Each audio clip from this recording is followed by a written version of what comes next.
जय माता दी। आज मैं एक बहुत प्यारा सा तुलसी माँ का सोहर गीत आप लोगों को सुनाने जा रही हूँ। एक दुखिया की पुकार है जिसका पति भी छोड़ के चला जाता है, बेटी भी अपनी माँ से नाता तोड़ देती है, मायके वाले भी उसको नहीं पूछते हैं। देखिए वो तुलसी पूजा करने से उसको क्या फल मिलता है। आप लोग इस गीत के माध्यम से सुनिए। अच्छा लगे तो कमेंट जरूर करिएगा। जय तुलसी माँ। अंगना में तुलसी लगाइब, बेदिया पटाइब, बेदिया पटाइब हो। सखिया तुलसी के पेड़ बड़ा पावन, देखत सुहावन, देखत सुहावन हो।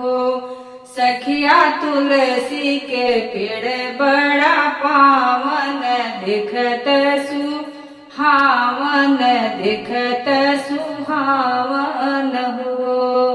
हथवा में जलवा के लोटवात तुलसी के चढ़ाइले, तुलसी के चढ़ाइले हो।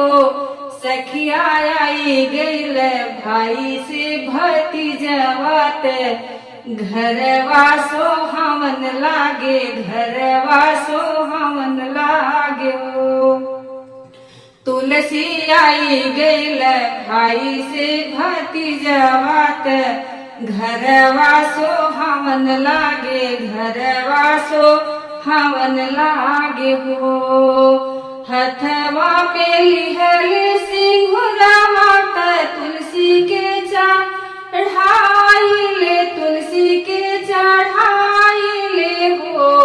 सखिया आई गईल पिया परदेस, मनवा हुलसी गईल, मनवा हुलसी गईल हो। सखिया आई गईल पिया परदेसी, मनवा हुलसी गईल, मनवा हुलसी गईल हो। थरिया मिले भोगवात तुलसी के लगाइले, तुलसी के लगाइले हो।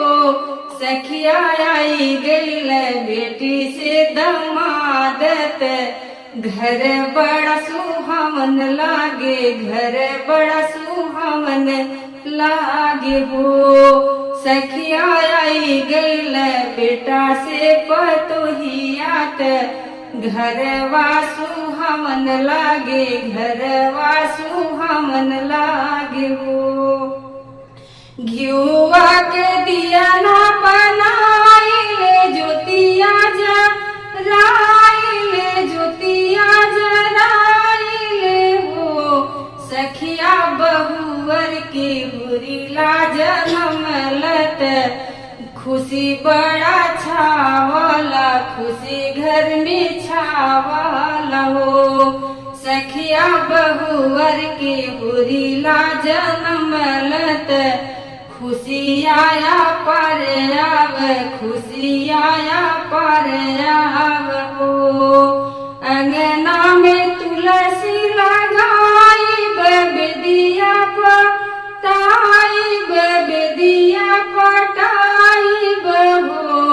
सखिया तुलसी के पेड़ बड़ा पावन, देखत सुहावन, देखत सुहावन हो।